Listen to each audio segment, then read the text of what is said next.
Ke pūli he pōnei koe kumikumianga ki he tau malolo sino, ka lauia ha koe vevela he tau liu whale.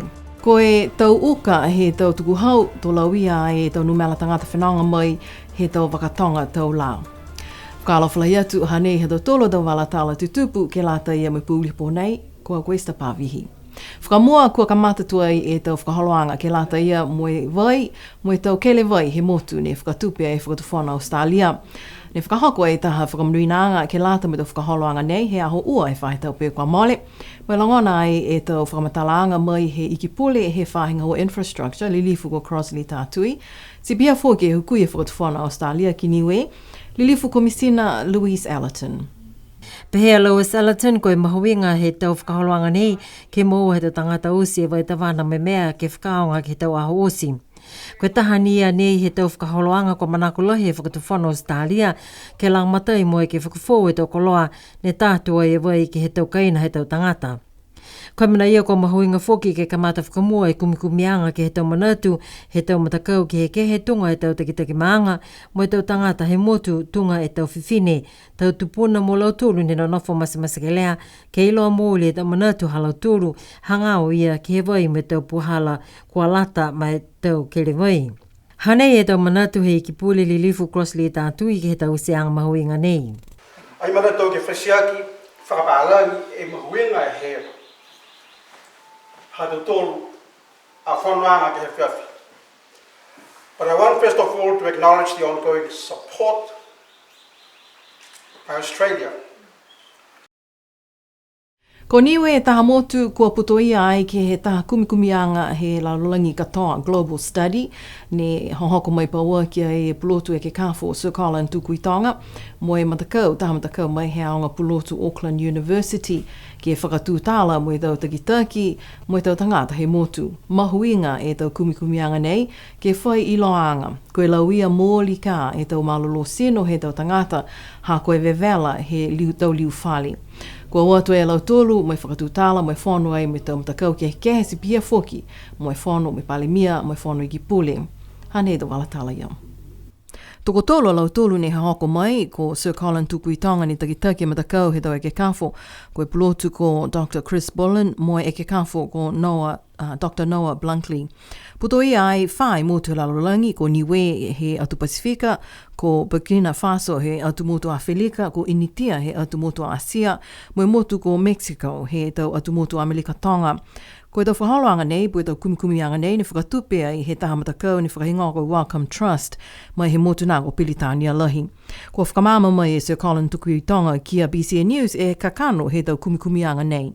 Ko e o mai whakamua e ke whakatutala ka hama e tō tangata me tō takitaki he motu, ko e mana ke mautulu ke tau se taha kumikumianga ke he malolo sino ka he vela lahi ki mua e matangi ka hea koe mena ne tupu he climate crisis pe he ka he tō pulu te laro lahi koe vela whakahanga e tō motu. Si tahe ngahua mautulu manaki ke ta mai taha wari tua whare. Ei koe wari ka koe mena tunge wari hake wari e ke tua whare ke ua hoko e vela ki loto he whare. Si fuafua me tau sino e tau tangata ne nonofo he whare. Ke kisia koe whewhe tau momohe halo tolu, whewhe tau malolo sino, whewhe tau manamanatuanga. Ke kisia ka ha koe mōri na kai ka behe kua tōhifu ki lalo e vela he whare. Malolo e tau sino he tau tangata. Mana tuini hai tau tolu ne whaatala tau mamatua e waha ia, koe vela haa ia i mai ke mohe. Si koe kumikumi nā mautolo hako mena ala whai tau sianga pehe lalolongi. Si tau se whaka kumikumianga whaka pauaki ka. Wali taha whare, ai wali taha whare, wali taha whare, ai wali taha whare. Ka usi mui e tau sianga tō ange, fuaki ange mui aka hei e koloa e ke he tō tangane manako ke wali ki tau whare lautulu. Kua watu e lau tolu, mo e whakatūtala, mo e whono, mo e tau matakau ke he motu, ko e tau matakau mai he tau lotu, mo e tau ekalesia, ke he tau matakau takitaki maanga. Kua whono whoki e lau tolu, mo e whono i ki pule, mo e taha e whono anga kua whakahoko paua ki ke lata e mai tau tangata he motu. Koe aha fleile kwa mali ne whakatutala ai mo tolu ke he News of the Week he lau taonga Niue. Hane e whole tau manatu her Sir Colin ke he tau whanoanga halau tolu he motu he whaitapu e kwa mali. Tutala ka hapa non ha linga whakamuri he motu e amana ki anga nei ki holo ki mua. Si manako ke tuko te tau whau e motu katoa. Moe matawhiawhia, moe tolonga te tangata me behe ka mata e whare ako. Ka hana ne tonga ne whamama te Chris, amana ki tausi whamitaki whakatunu ka ha. Amana ki ni ke whai munuina ka haka mua mai. Ko tau fuata mo e tau whanau aonga ne manako whakatutala ke he tau opportunity tunga e scholarship ia. Ko Jamal tālangi ka hei ne nofo e motu ne long matai matu, whaue ke ia he tau whono ne tau se tau ne. Ka whaue lahi ke amturu ne whanonongo mai amanaki ne ke tau se tau whikau ka hei ke o ki mua, ma whala i tau mram te ki anga whaue ke amturu osi whaumui ne hatua a tau tolu whaue ma Esther. Kua mana ke matakau ke liliu mai ki he tau mahina e mua, mo e whakatai ke kamata e tau kumikumianga nei ka mole e mga hala tua whā, he tau mahina apelila kia me he tau kahau. Ki sia ai e fuluala he longa e tau wakatonga tau lāne hele ai ki alofi he o kio ki whaitapu e ka mole. Kai mai longa BCA News e tau manatu tupe ha koe tau uka he tau tukuhau mai tau tangata whenonga vēwa. Ko malikisi hake mai he walungfuluma whae tā la ki he tahe seo limungfulu tā la he tahe tangata. Tōlahi e tau uka ke tau tukuhau nei whakatai atu ke whalu tau mutu Pasifika. Si kua kisia ki ai linga lauia e tau numela he tau wakatonga tau la kau mai ki he mutu e tau ngaho nei. Kumi atu ai ki he ofisa he tau tukuhau he whakatawhano mai tali mai ai he takitake whainga hua tāna ki tupe ko Doreen Siatanga. Mai pehea ia koe tau tukuhau nei, ne kua hiki ai whakamata whakatawhano. He mahina whipuali he tau uawhi ua fulu ke malikisi hake e tukuhau ki he tahe seo limungu fulu e tā la, ki he tongi he tau tangata whenonga vēwa mai ki he motu, ko lau tōlu ni hangfluma ua e tau ki lunga. Kai mai longa e BCA News, koe tau kalahi e tau tongi pu e tau tukuhau nei, ke whakatai atu ai ke tau motu tunga e motu kotanga, koe limungu fulma lima e tā la he tupe paanga, e tukuhau ke tongi he tau tangata whenonga vēwa, koe whakatai koe tolu fulma hiwa e tā la tupe New Zealand. Pia whoki ni e tau tukuhau ke lata me tau tangata whenonga vēwa he atu kuki ai lani, ko e whakatai atu ke whitungu fulumataha e tau tupe New Zealand ke tongi he tau tangata whenonga vēwa, ko lau tūlu hong fulmaua e tau ki lunga. Huhua atu ai ki he takitaki whahe tāna ki tupe koe hā ne tau uka e tau tukuhau nei mo e talahau mai a siatanga koe lahi e tonga hua he whakatuwhanu ni kua whakawhitāng ki he tau ngaho. Kua male ki e whakahanghanga mitaki e wāfo ke lata whuki mo e tau tangata whenonga vēwa mai ki he motu. Ko talau mai whuki he whahinga hua whenonga vēwa he alau tōla tau langa mataui ki he matakau Niue Yacht Club ke whakahanganga mitaki e tau whakaholoanga ke lata ia mo e tau tangata e vēwa mai ki he motu he tau wakatonga tau lā. Kai mai longa i BCA News whai tupe ko langana mai he tau tangata whenonga vēwa ha koe tau tukuhau nei kua malikisi hake mo e kua kisia lau tūlu kua tau uka lahi e tahe seo limungu fulu tā la ki he tahe tangata. Pehe mai e matakau Niue Yacht Club koe tau uawhi hong fumahiwa, ni hoko mai anu seo whangu fulu tau tangata whenonga vēwa mai he tau wakatonga tau la. Tutungi e lau tūlu walungu fuluma whae tā la he tahe tangata whenonga vēwa. Koe mana ia limungu fulu mo lea limungu fulu e awhi he tau tupe ne kua tutungi atu ai puko maua ai ke tau tupe tukuhau tau mena maua he whakatuwhano. Kai linga tonaka i tokalonga e tau whakatonga tau la he tau ngāho nei, ha kua kisia kia e kua tau kalahi e tukuhau nei ki he motu ko Niue.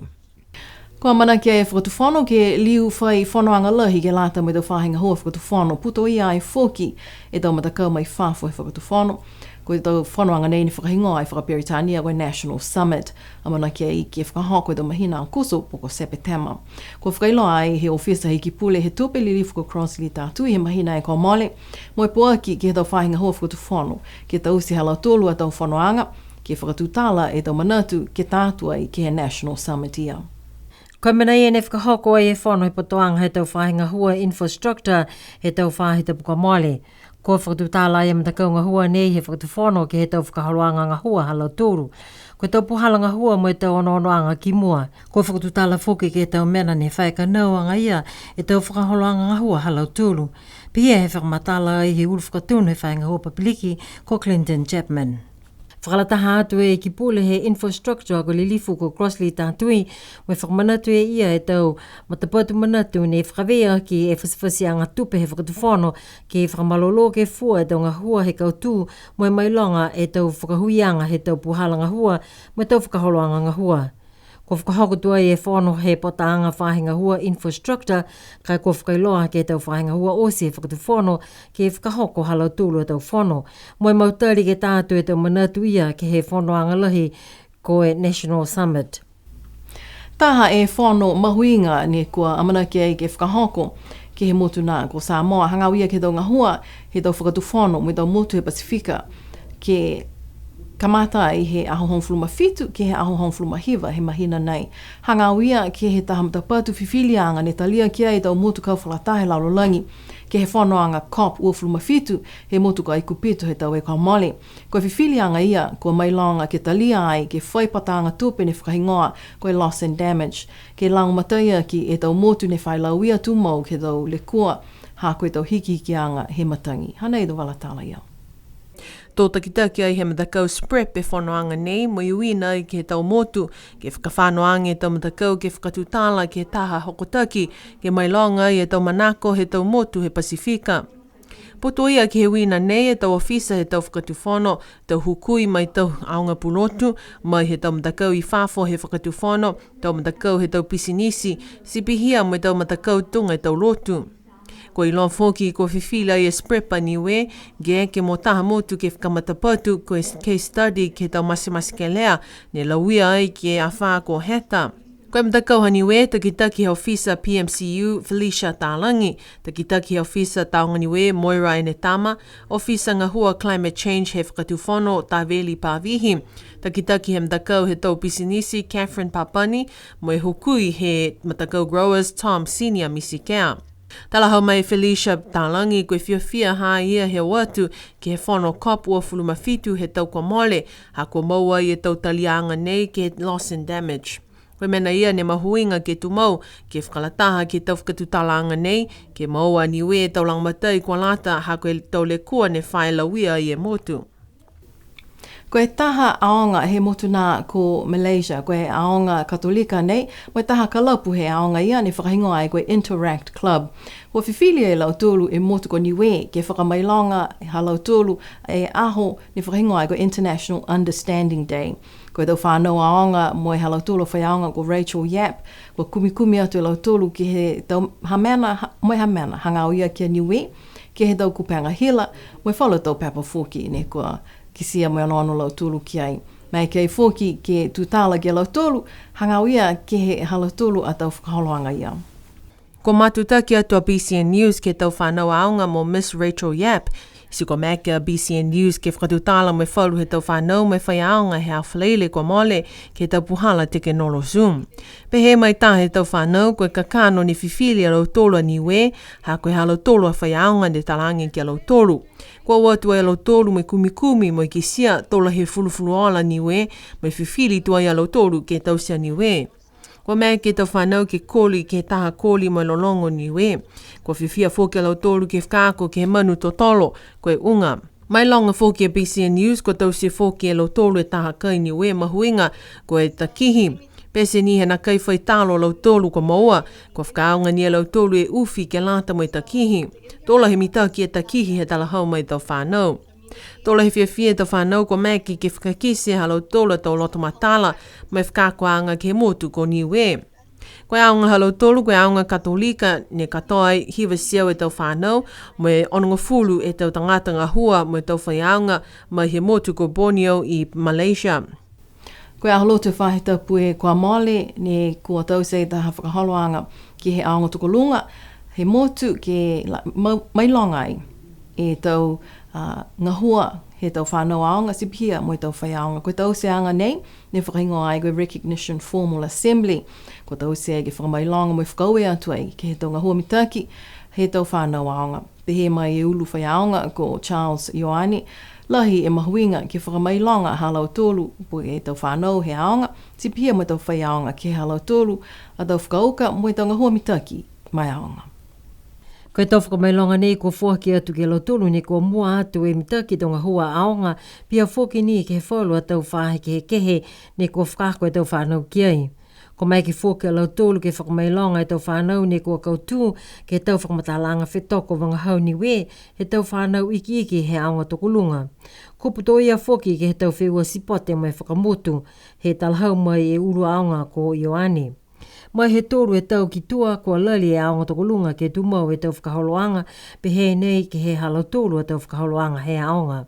Ko whakahoko whoke aho whakamua ke lata mai tau whewua sipote e Feletics he aonga he aholotu kua mole.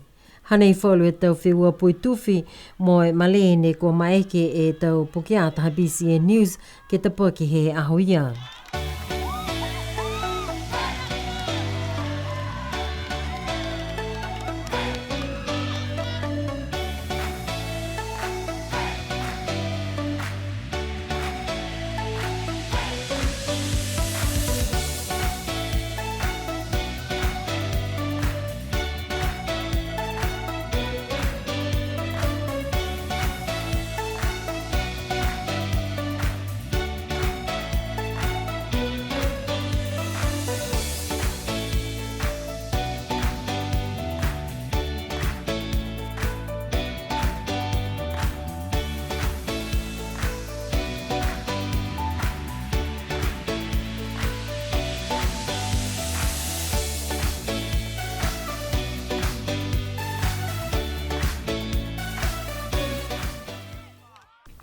Ke he mahina ha i anuali he tau uawhi ua fulu taha a whā ko Cyclone Tino, tata mai ke he motu, ko lahi e malana whoki he whalo tau matakawi he motu, mua atu ke he tau kaukautahi.